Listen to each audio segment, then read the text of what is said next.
I wrote the word help on a napkin and placed it on table 12, where the Italian Mafia boss, Dante Moretti, was sitting. He looked down, read it all, then raised his eyes. So cold I thought my heart stopped. No one else in the restaurant understood. Only him. A faint smirk. A slight nod. I didn't know if it was a promise or a death sentence. Behind me, a familiar Russian voice spoke. "Clara, you hide well." I froze. My throat went dry. The man I'd shared a bed with for 3 years, now sat just a few steps away. And I had just sent a cry for help to the only man capable of killing him. I'm Clara Hayes. And tonight, I chose the wrong man to beg for mercy. That was the moment everything I'd built over the last 6 months.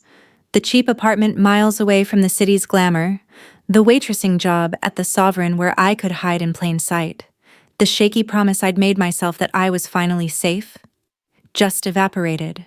Seeing Sergei Volkov walk through the door, taking up space and demanding attention in that sleek, quiet Italian place where I made minimum wage plus tips, felt like the air rushing out of a vacuum. I hadn't just run from him. I had strategically disappeared. I'd changed my name on paper, using my mother's maiden name, dyed my hair darker, and even started walking with a slight slouch so I wouldn't look like the woman he used to drag around expensive parties like a prize. But he always had a way of finding me, always, as if a thread still connected us, pulling him back to his ownership. He looked exactly the same, maybe a little thicker around the middle, wearing a suit that cost more than I made in a year, custom-tailored to look effortless, and that same predatory smile that never quite reached his eyes. His entourage, a group of 3 hulking men with necks wider than my head, moved like shadows behind him, scanning the room with the practiced boredom of professional enforcers. My mind went completely blank, except for the sudden desperate realization that running wasn't an option. If I ran now, I'd be caught in the parking lot or the alley, and it would be swift and terrible. I needed a distraction, a shield, something so impossible and dangerous that even Sergei wouldn't touch it immediately, and that's when my eyes landed on table 12. The choice wasn't about rescue, it was about delay. Table 12 was Dante Moretti. You didn't just look at Dante Moretti, you felt him, a constant pressure in the room, like the atmosphere had changed just for him.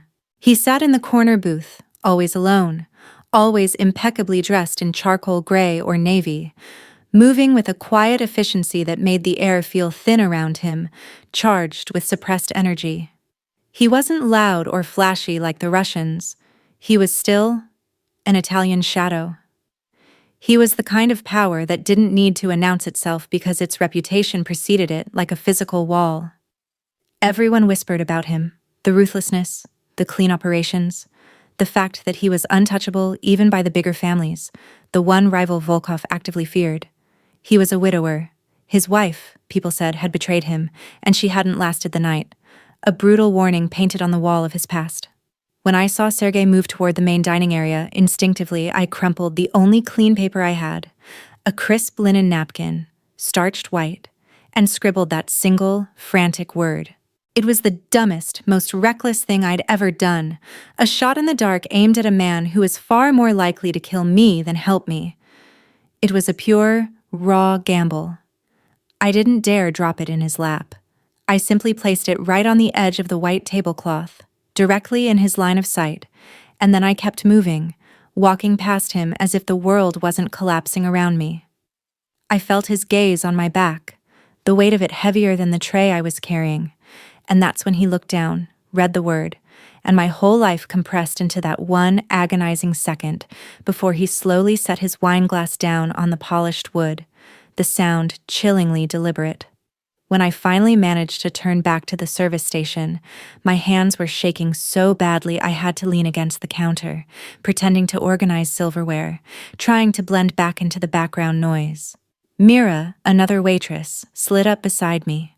Mira was all smiles and perfect blonde highlights, always ready with a practiced sigh about the difficult patrons, and she'd been strangely close to me lately, offering little bits of advice and solidarity that I had foolishly taken for genuine kindness. I felt a cold dread as she lowered her voice and leaned in, her smile gone, replaced by something sharp and entirely unfamiliar, like a mask peeling away. "You think that's going to work, Clara?" she whispered, not making eye contact, just polishing a fork with too much aggression, the metal scraping faintly. I didn't even have to ask what she meant. The sudden chill radiating off her and the use of my real name told me everything. "No one helps a puppet, Clara," she said, her voice dropping to a low, mocking hiss, confirming the absolute truth of her betrayal. "Especially not the puppet master's pet." Then she nudged the fork back into the tray and walked away, her hips swaying with practiced ease, her indifference a cutting final blow. The betrayal was immediate, a cold, hard knot settling in my stomach. She knew. She had to be working for Sergei, tracking me, reporting back, which explained how he found me so fast and why she was so keen to be my friend. It was a crushing realization, worse than seeing Sergei himself, because it meant the last person I'd trusted here was just another extension of his pervasive cruelty. I needed out, right then, right this second, before Sergei even finished shaking hands with the maitre d', before he decided to walk over and claim his property. I unclipped my apron, feeling the slight weight of the starched cotton fall away, tossed it into the linen hamper, and grabbed my cheap canvas tote bag from the break room. My heart hammering against my ribs like a trapped bird beating its wings against a cage. I didn't care about the tips I was leaving behind or the final paycheck. I just needed the exit door. The one that led to the service alley. I was almost there, my hand reaching for the cool metal push bar, when the heavy oak door to the kitchen swung open, and two massive figures materialized, blocking the path entirely, their tailored suits looking like armor forged in the shadows. They were Italian, not Russian. I recognized the sharp tailoring of Dante Moretti's men instantly, the perfect silent intimidation. One of them, a man with a face like carved granite and eyes that didn't blink, simply tilted his chin toward the main dining area, where Dante sat, unmoved. His voice was low, flat, and left no room for argument, the kind of voice that promised finality and total, inevitable control.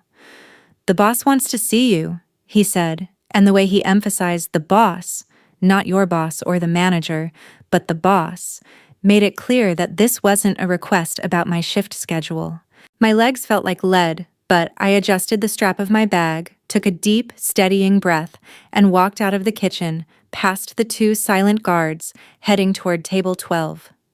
You know, the thing about that moment was how strangely calm I became once the choice was taken away, once the terrible die had been cast. When I reached table 12, Dante hadn't moved.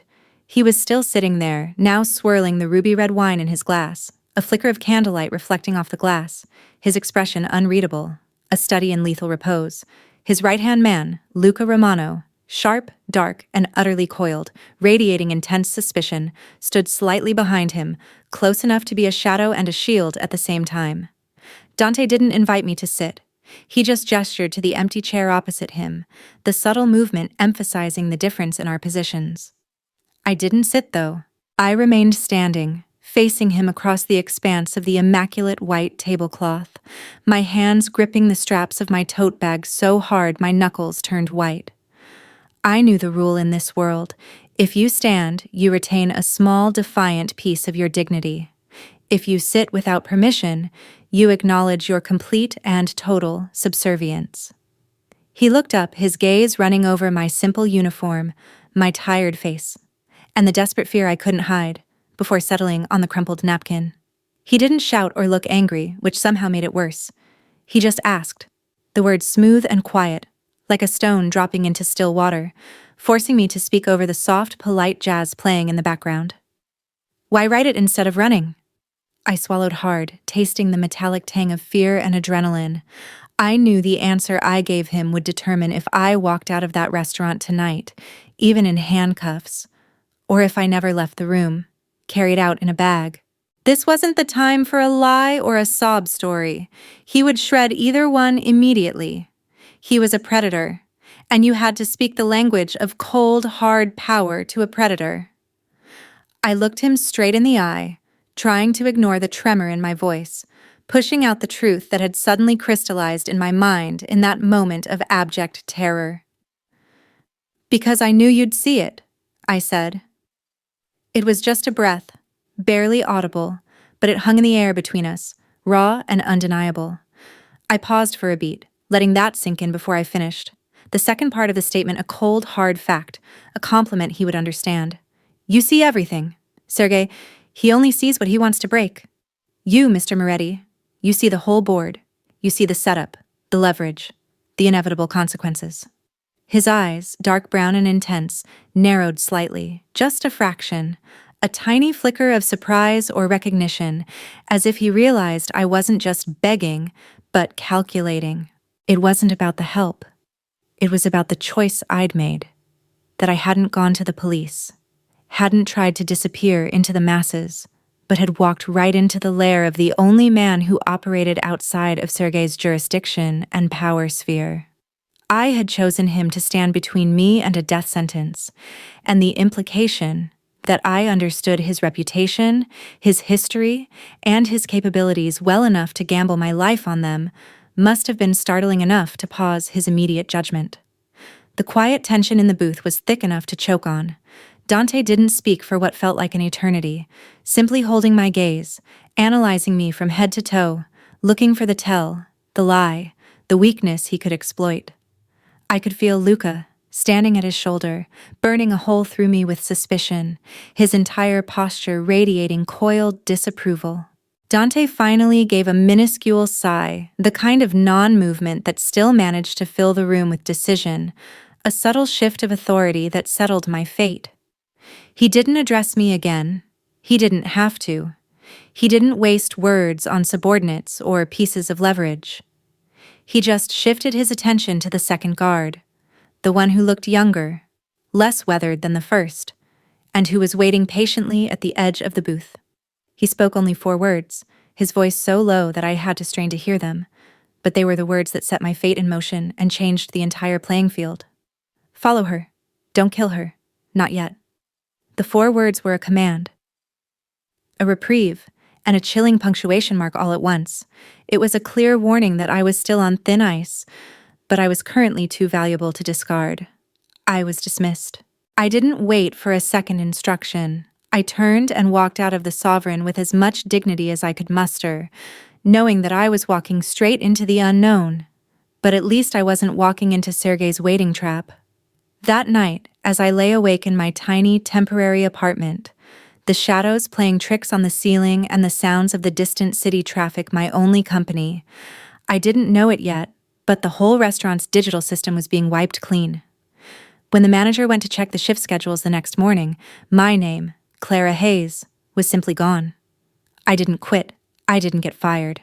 I had just ceased to exist on paper, erased from the world as cleanly as if I'd never been there at all, proving Dante did, in fact, see the whole board and was already making his moves. I thought I had earned a little time, maybe a day or 2 to breathe, to pack the few belongings I had and prepare my final goodbye to this life. But the Italian Mafia operated on a different clock, a zero-tolerance, high-efficiency clock. Before the sun was fully up the next day, bathing my dusty windowsill in a sickly yellow-gray light, there was a sharp, non-negotiable knock on my door, followed by a heavy, intimidating silence. When I cautiously opened it, after checking the peephole and seeing the same 2 granite-faced guards from the restaurant, I didn't resist.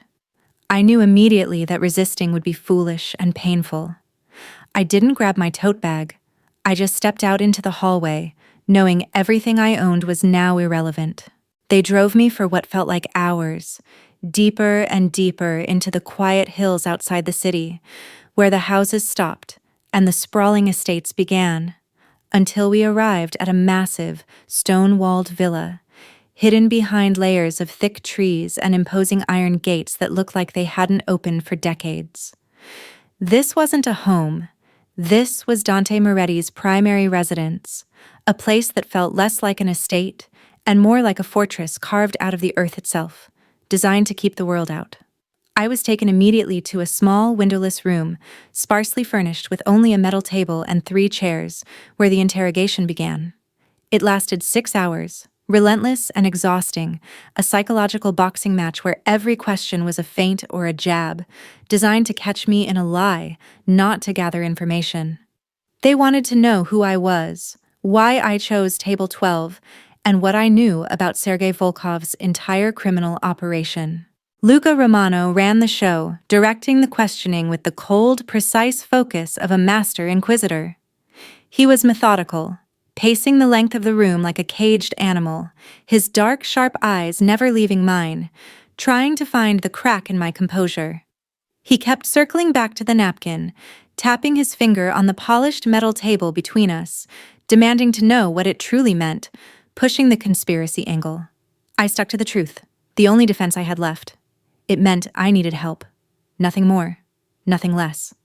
That's when the interrogation took a nasty turn, shifting from professional suspicion to outright personal cruelty. Luca suddenly stopped pacing and slammed his hands down on the table, his face just inches from mine, his breath hot and smelling faintly of strong coffee, his control barely holding. "You think help is a joke?" He spat, his voice laced with pure contempt, the kind of venom you only aim at something you truly despise. "Or is it a code? A signal for the enemy? You are Volkov's woman. You expect us to believe you just drew the short straw and ended up bussing tables and cleaning dishes in a nice place? You're lying." The insult about the dishes, about my low status, was the final straw in a lifetime of being dismissed. It wasn't the first time my life had been dismissed as inconsequential, but hearing it from him, in that room, felt like a deliberate physical blow, a calculated attempt to break my spirit. He didn't wait for my answer.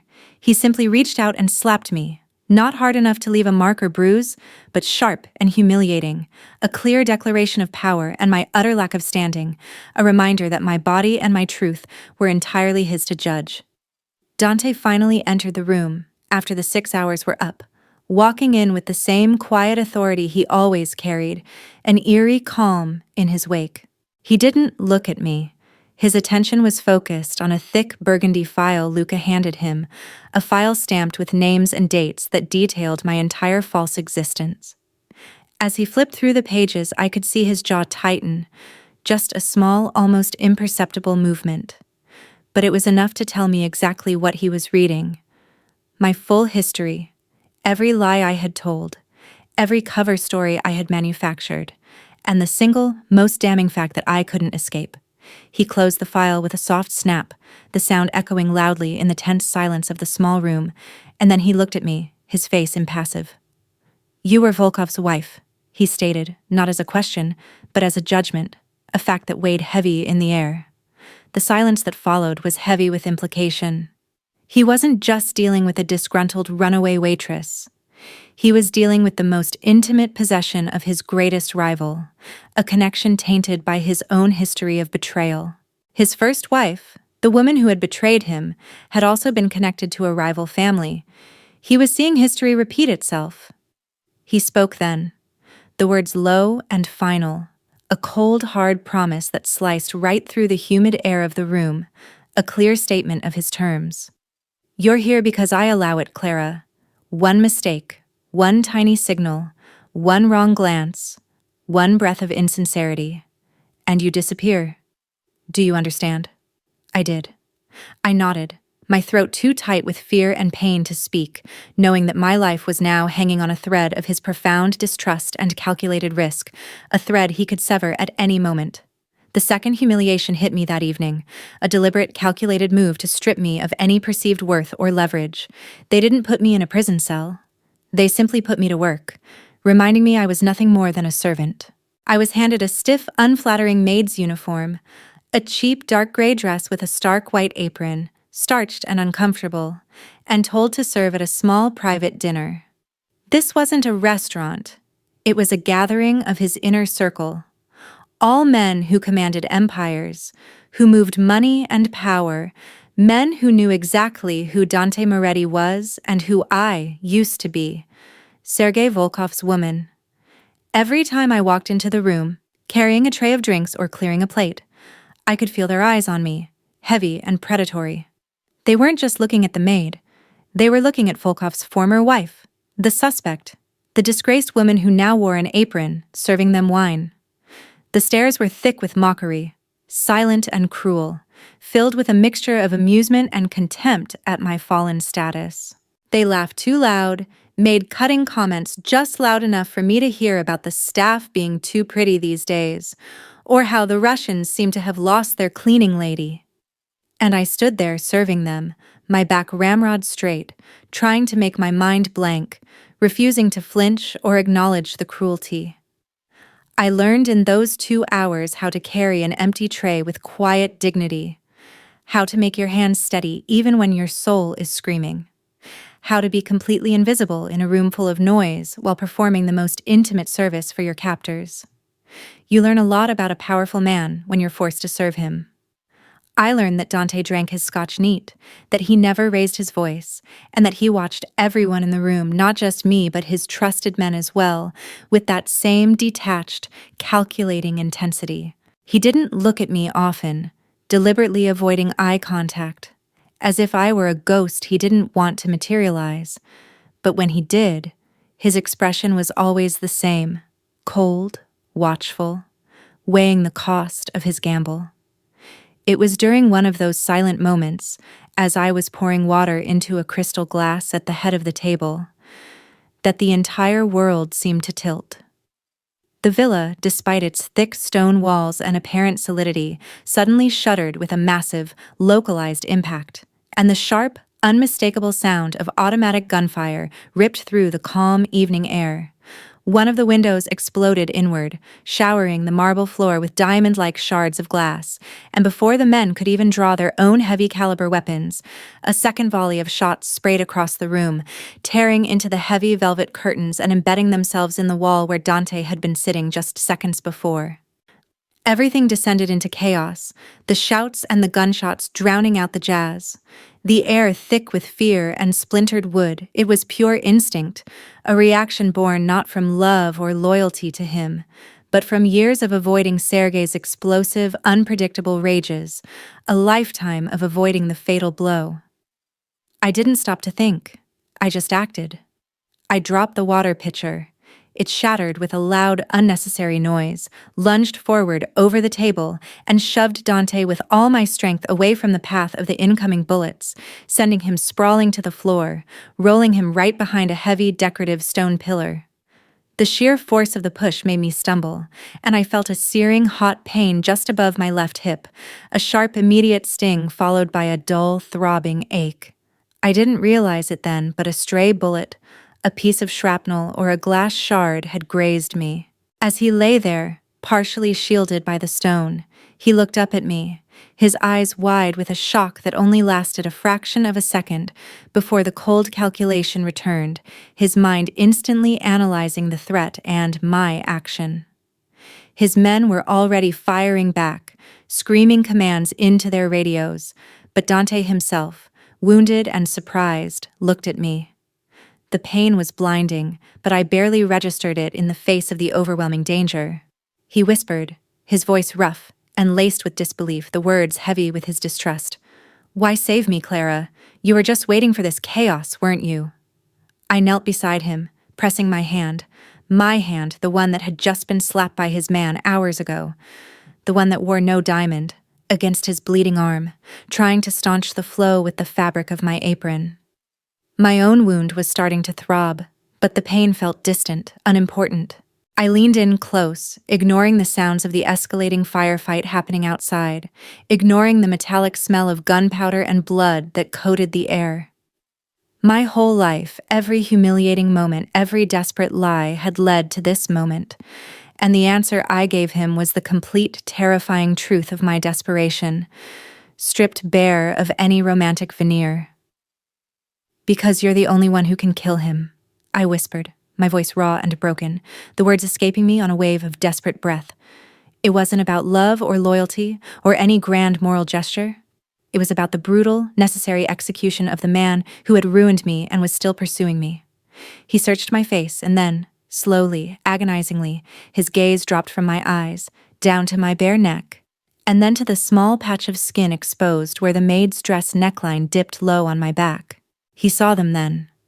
the jagged, pale pink lines running down my shoulder blade, scars that weren't old burns from an accident, but deliberate, awful marks of a cigarette, the permanent, sickening signature of Sergei's cruelty, visible proof of what I had run from and why.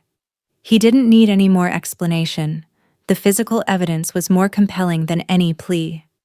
He saw the truth. Not in my eyes, but in the evidence etched onto my skin. He understood instantly that I wasn't just a disgruntled ex-wife or a mercenary. I was a victim, a casualty of the man he hated most, a woman who bore the physical marks of his rival's cruelty. He looked away, closing his eyes briefly as if in pain, not from his wound, but from a deeper, older memory, the ghost of his first wife's betrayal rising up.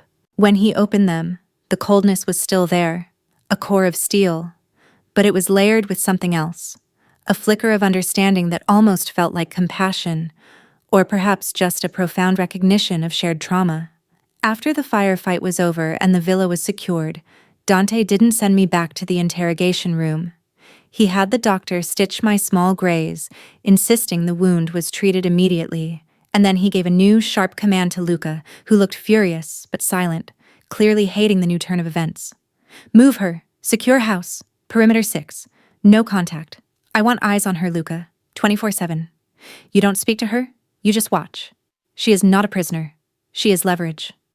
I was driven away again that night, not back to the maid's quarters or the basement, but to a small, isolated stone cottage miles from the main villa, a place that felt more like a safe house than a holding cell.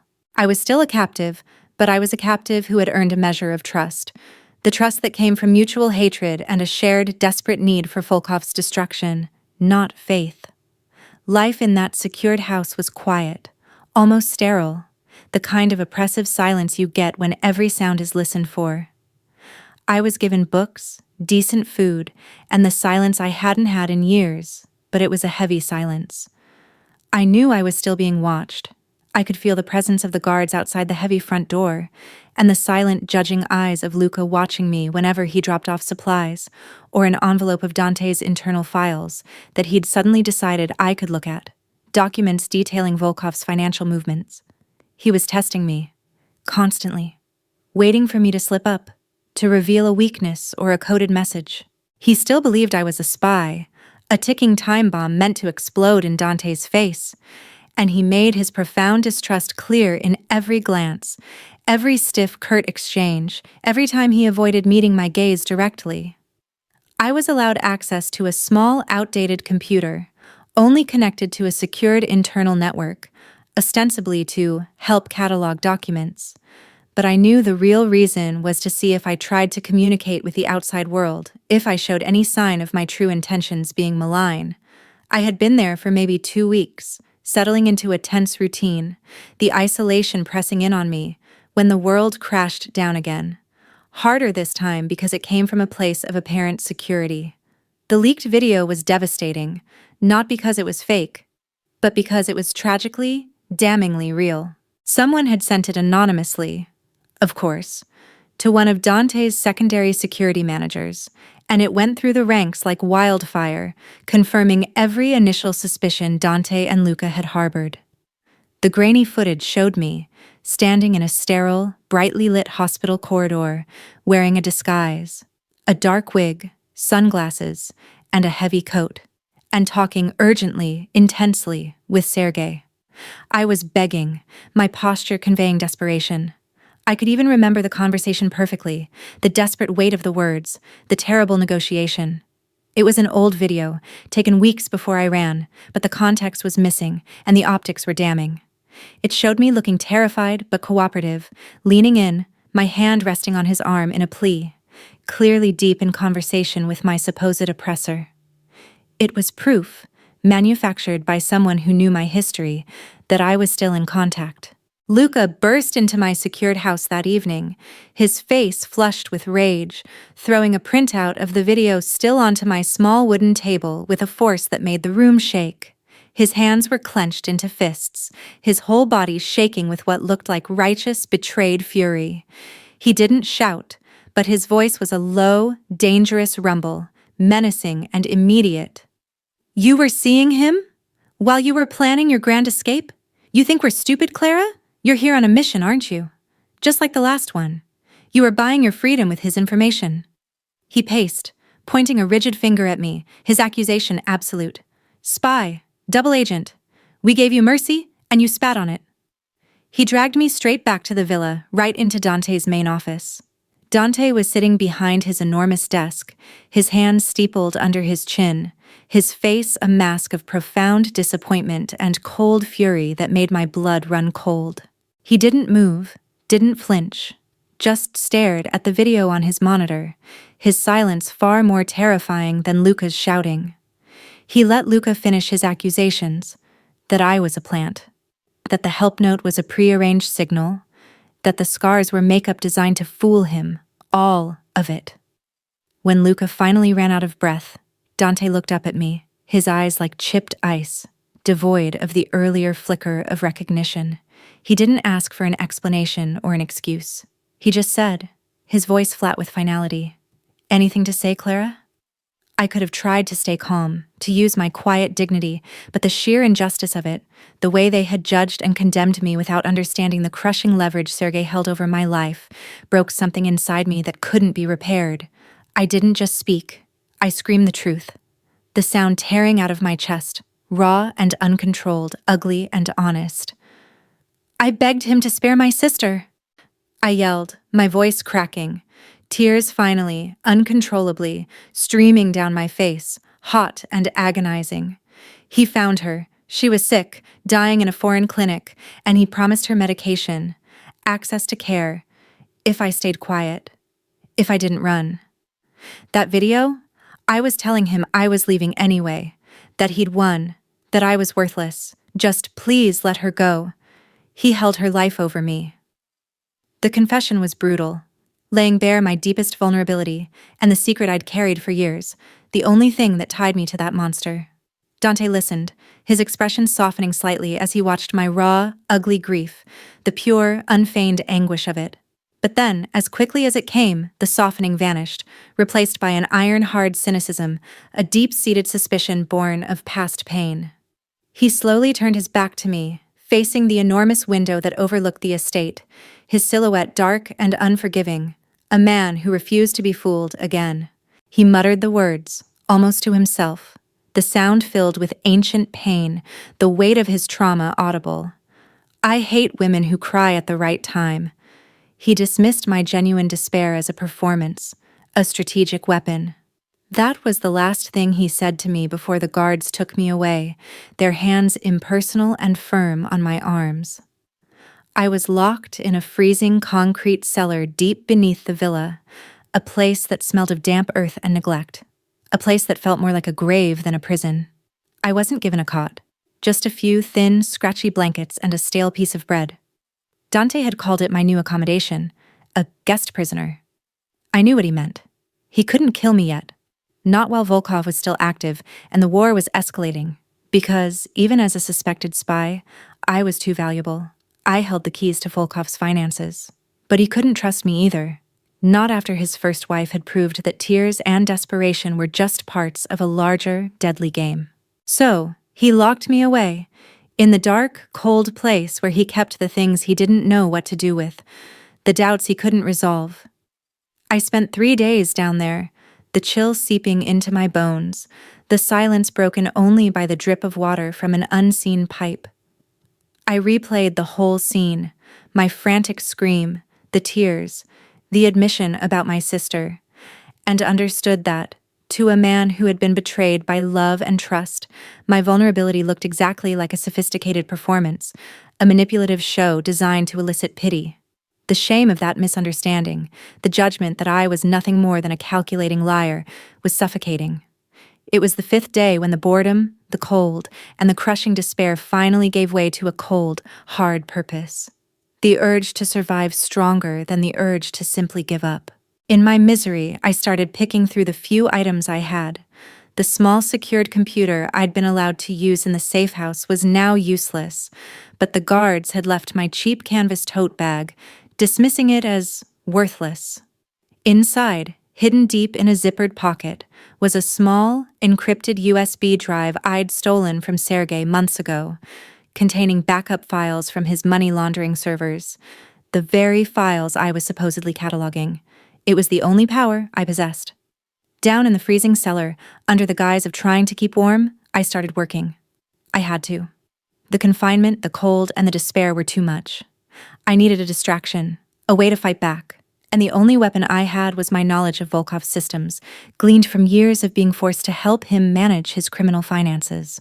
I spent hours, working mostly by touch in the near darkness, tracing electrical lines with a paperclip I had hidden in my bag, trying to find a weak point in the cellar's ancient security, a place where I could draw a sliver of power.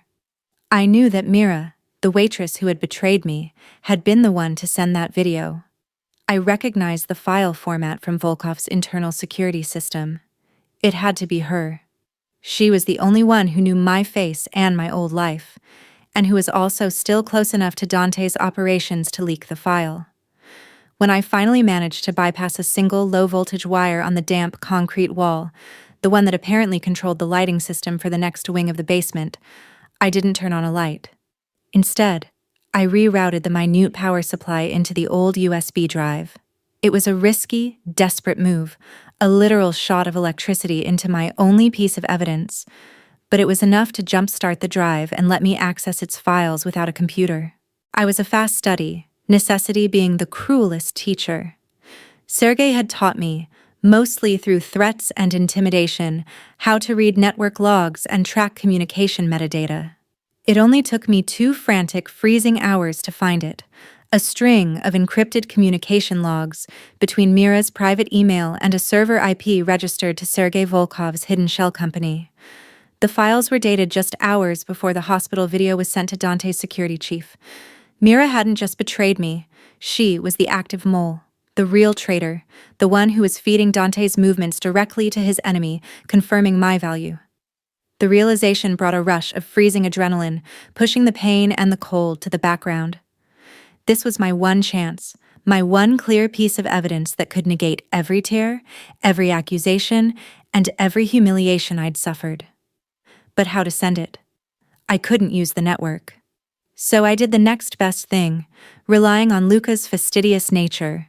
I carved a tiny groove into the side of my stale bread crust, slipped the miniature USB drive inside, sealing it back with a small amount of damp bread, and then, waiting for the guard change when the attention was slightly diverted, I started a commotion, knocking over a bucket of cleaning liquid, screaming for water, feigning a complete breakdown.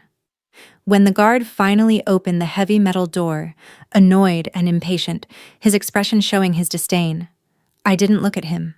I just shoved the bread through the small gap near his boot and whispered. My voice cracked from screaming, "Food for Luca. Tell him it's from the rat. Tell him I found a bigger one." It was a risky, almost foolish gesture, but I needed a distraction, and Luca was too distrustful, too meticulous, too obsessed with finding a spy to just throw away a suspicious piece of bread handed over in that way. I was relying entirely on his arrogance and distrust to deliver the proof. Less than an hour later, the heavy metal door clanged open again, the sound echoing ominously down the corridor.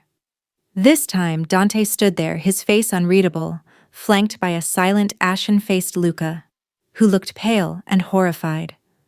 The cold was still there, but something in the atmosphere had shifted entirely. Dante held the tiny USB drive, now connected to a handheld military-grade tablet, and the clinical light from the screen reflected oddly in his dark eyes as he scrolled through the damning logs. I didn't say a word. I just stood up, stiff and aching from the cold, and waited. He looked at the data, then at Luca, whose eyes were wide with a mix of disbelief and dawning horror, the realization of his own mistake dawning on him, and finally, he looked at me. A long, searching gaze that settled right into my soul, lasting for what felt like an eternity. For the first time since that first night at table 12, the coldness in his eyes finally cracked.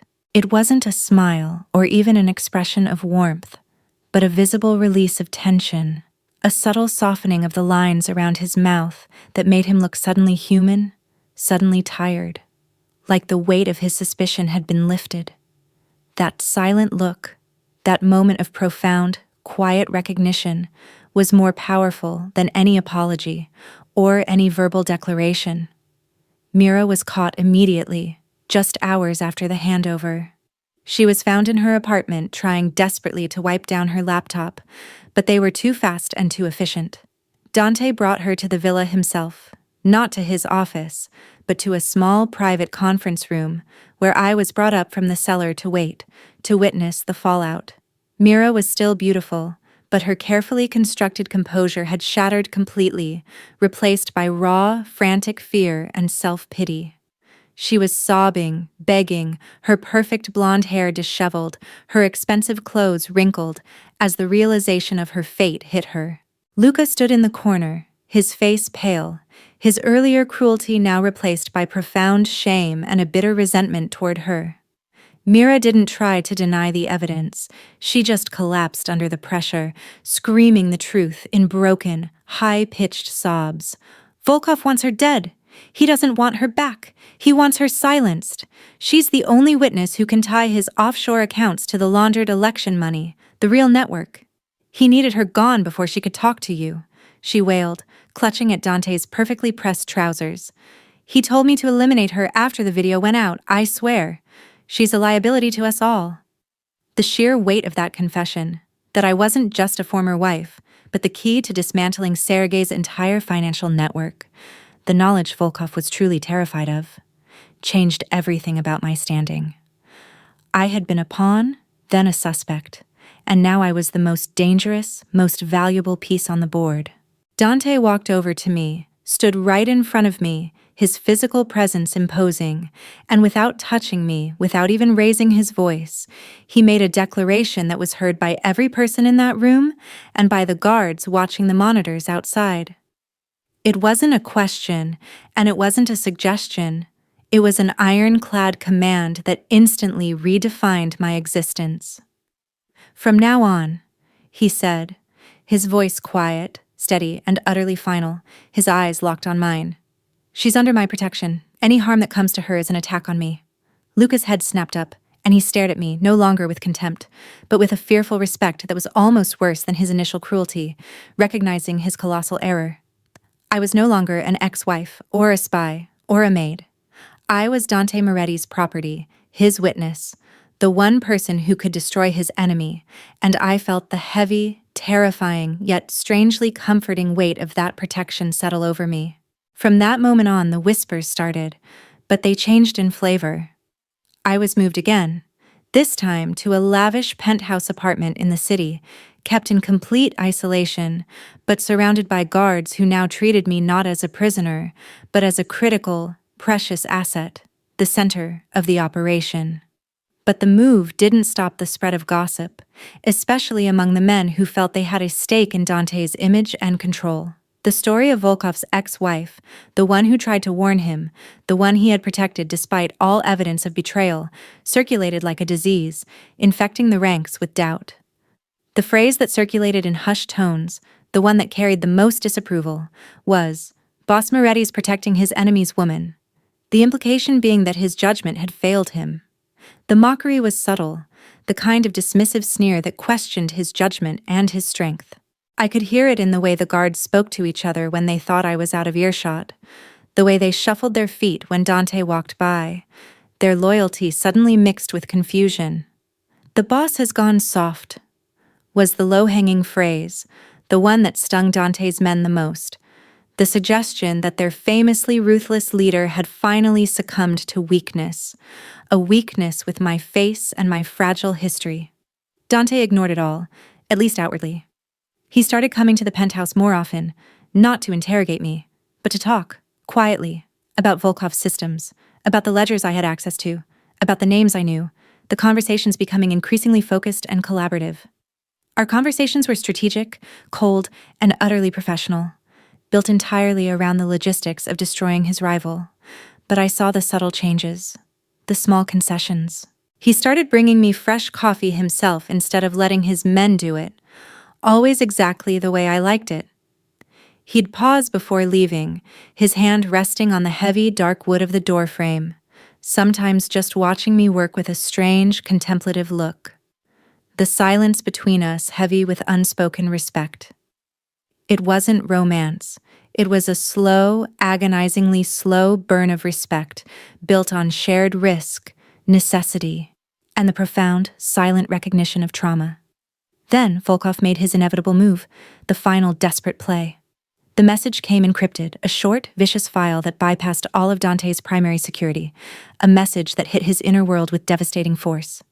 It contained a single image, a photograph of Dante's younger brother Giovanni, the only remaining family he had left in the world, looking scared and bruised, obviously captured. The message was simple and brutal. Hand her over, or I'll send you your brother's head.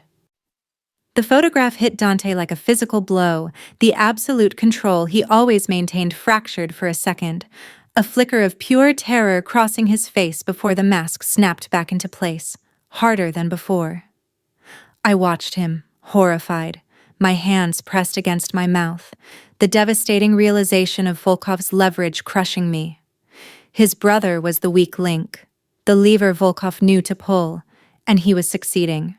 I stood up, walked to him, and for the first time, pleaded with him, not for my life, but for his integrity, for his family. "Don't lose everything because of me, Dante," I whispered, the weight of the realization crushing me. "He can't touch you if you give me up. It's not worth your brother. I can disappear. Just let me go. Let me walk away." I was willing to sacrifice myself, to walk back into the darkness to save the only person he loved.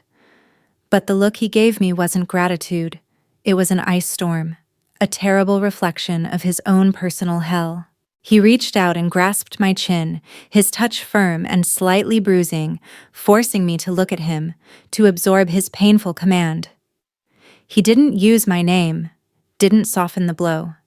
His voice was low, harsh, and filled with a volcanic pain that had nothing to do with me, but with his own devastating past. "Be quiet," he said, cutting off my pleas, his eyes intense and wounded. "You don't know what I've lost for not protecting the woman I loved."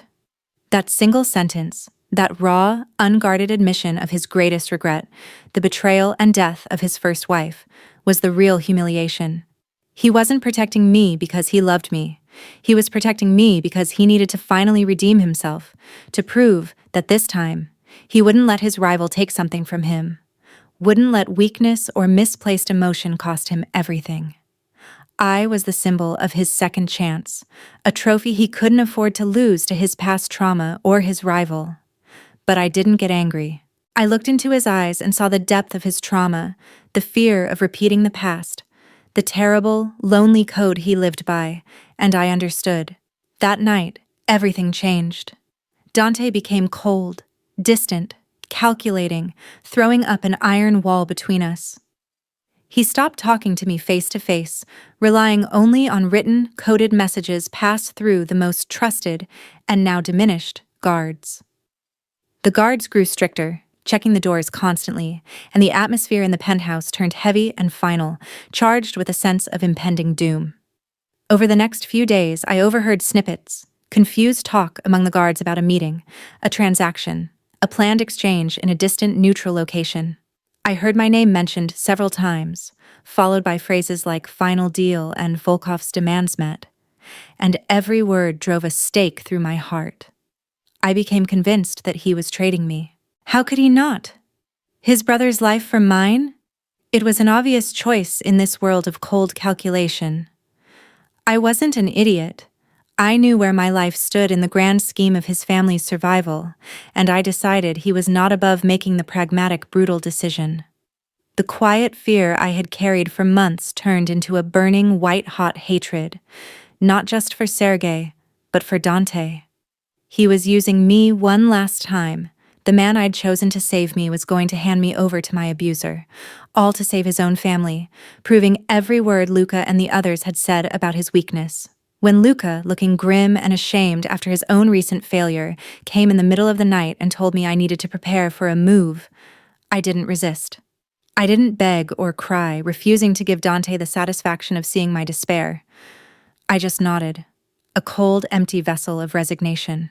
They tied my hands and feet with heavy, smooth silk cords, a strange touch of dignity for a sacrifice, a final irony, and blindfolded me.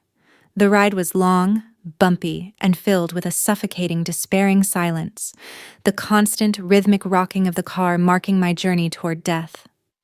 I truly believed I was being delivered to my death, a pawn traded for a king, and the abandonment was the most bitter pill I had ever swallowed. When they finally ripped the blindfold off, the stench of stale cigarette smoke, dust, and cheap liquor hit me immediately, making my eyes water.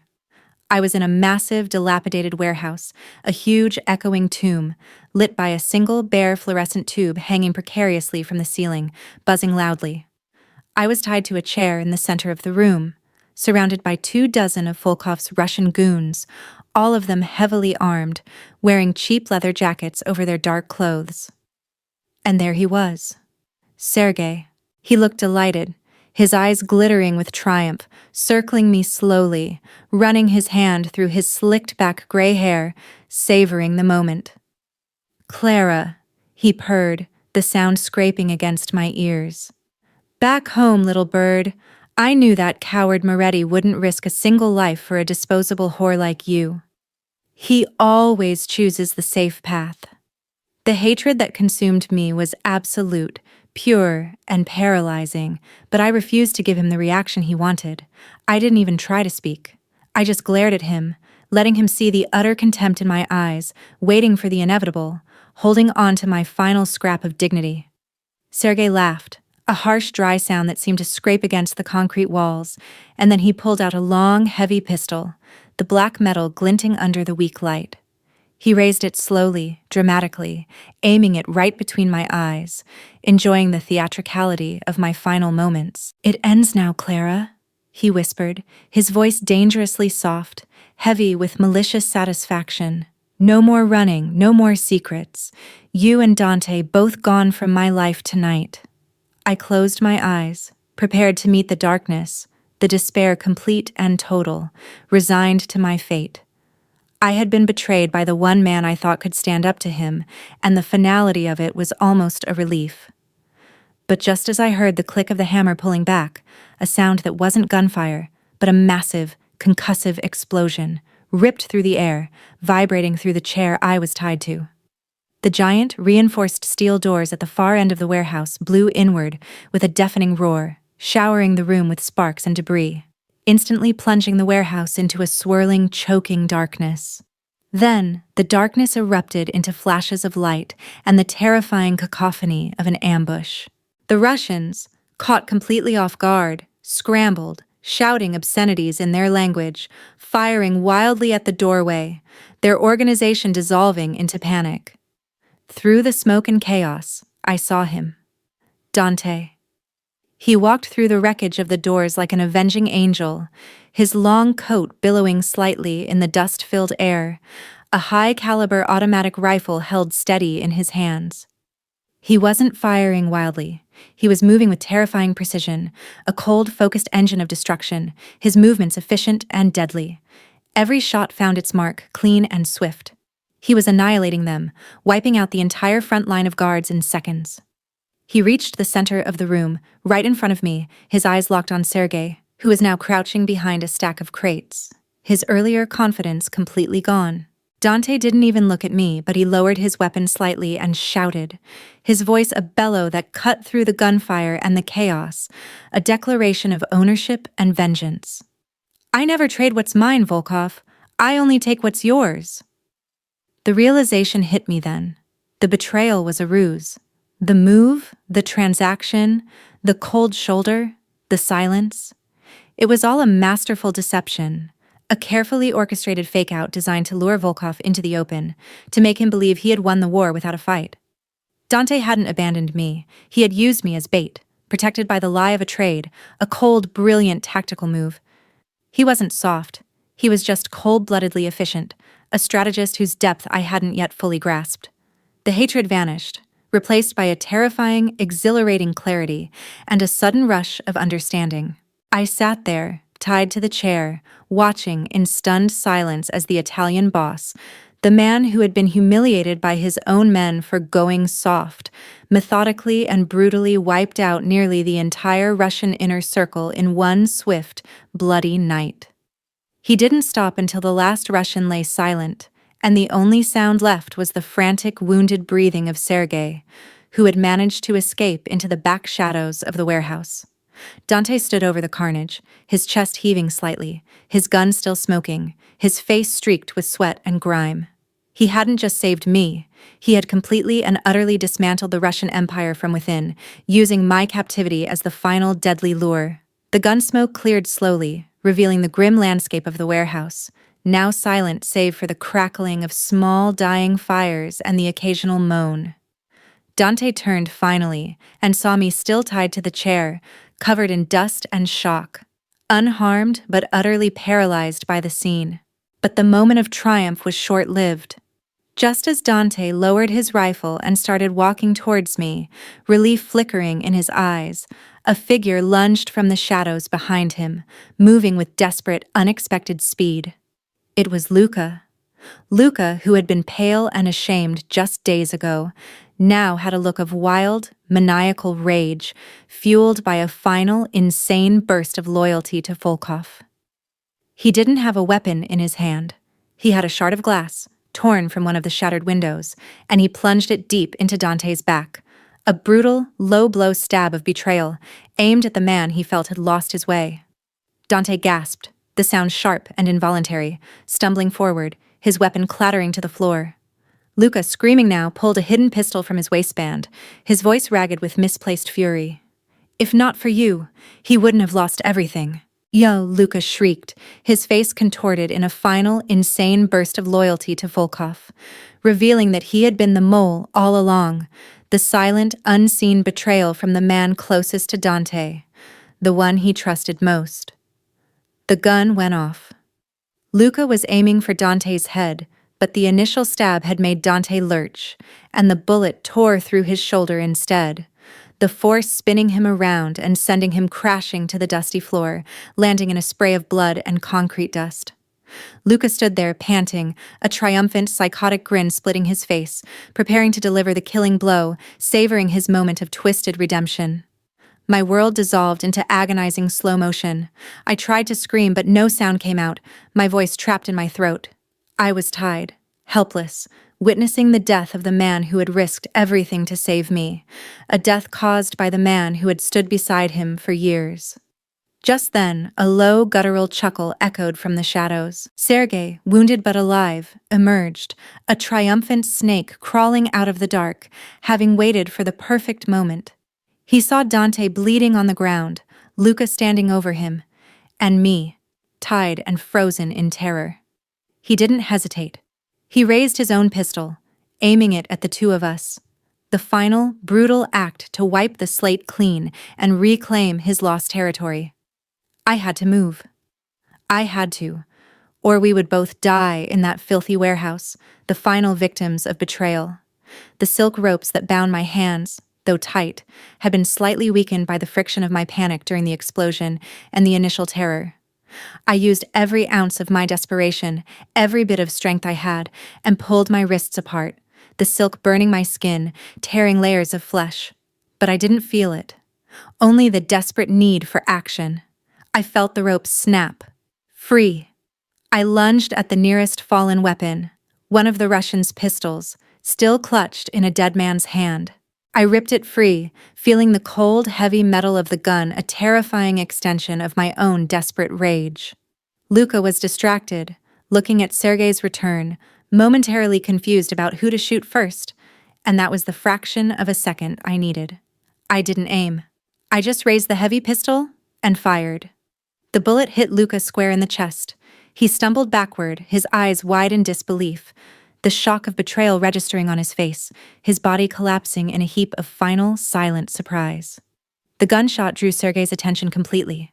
He turned from Dante, who was now trying to crawl toward a fallen rifle, and looked at me, his eyes finally registering the terrifying final reality of who I was, the woman he had always underestimated. I stood there shaking, covered in dust and blood, the heavy pistol gripped in both hands, aimed steadily at his heart, every past humiliation fueling my action. He raised his own gun, but he was too slow, too surprised by my sudden lethal agency. My hands were shaking so violently that the sights blurred, but I didn't wait for them to clear. I squeezed the trigger once, hard, the recoil nearly knocking me off my feet, the sound echoing in the sudden silence. He dropped his weapon, a look of pure, utter shock frozen on his face, before his body crumpled, hitting the concrete floor with a heavy, sickening thud. The world went silent again.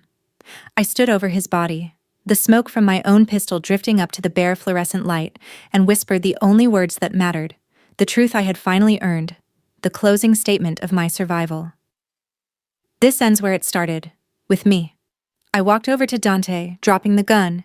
It clanged loudly on the concrete, the sound jarring after the silence. He was still bleeding heavily from the shoulder, his face pale, but his eyes were open, watching me, a depth of emotion I had never seen before reflecting in their dark surfaces. I tore a strip from the ruined curtains hanging nearby and tied it tightly around his shoulder to slow the bleeding, my hands working automatically, efficiently, trained by necessity. He reached up, his uninjured hand finding mine, his grip surprisingly strong, warm, pulling me closer. He looked at the bodies of Luka and Volkov, then back at me, his gaze holding mine in a way that was deeper and more profound than any conversation we'd ever had, a silent exchange of respect and gratitude. The raw honesty in his eyes was overwhelming, a complete surrender of the cold facade he wore like armor. He murmured the words, his voice thick with pain and exhausted relief, the first true, unguarded words he had ever said to me, the ultimate irony of our connection. You wrote help. Now it's me who's saved. As we walked out of that shattered warehouse, Dante leaning heavily on me, his weight grounding me, the distant sirens wailing, I wasn't a waitress, or a wife, or a suspect. We walked through the wreckage, through the smoke and the silence, two survivors in a burned world, both bearing the scars of past betrayals. The final thing I saw before the darkness swallowed the warehouse entirely was a small, crumpled piece of linen, stained red with Volkov's blood, lying near the feet of his body. It was the original napkin, the one word that had started this entire terrible journey. Help. Now the word felt ironic, inverted, a reminder that sometimes the most desperate plea for rescue ends up being the catalyst for your own terrifying and complete power. The humiliation was over. The game was won. And I was standing, no longer small, no longer unseen, beside the only man who truly understood the cost of survival and the depth of my quiet, inherent strength. I never did go back to being just Clara Hayes, the woman who waited tables and kept her head down. Life doesn't work that way once you've pulled the trigger to save your life and the life of the only person who saw you. We built something new, something quiet and fierce, a partnership forged in the fires of betrayal and bloodshed, born not out of soft romance, but out of the shared truth of blood, mutual respect, and absolute necessity. We didn't need to talk about it. We just knew. I was never a queen of darkness, but I was definitely a queen of my own choosing, a quiet strength that no one would ever underestimate again, because they had seen the consequences of that error. And the beautiful part is, I didn't change who I was. I just stopped letting the world dictate my worth or define my power. There are moments now when I catch my reflection in the polished glass of a skyscraper office window, and I still see the girl who was just trying to scrape by, the one who looked ordinary and was easily dismissed by every loud, powerful person she met. But when I look closer, I see the steel in her eyes, the quiet, focused intensity that got her through that war.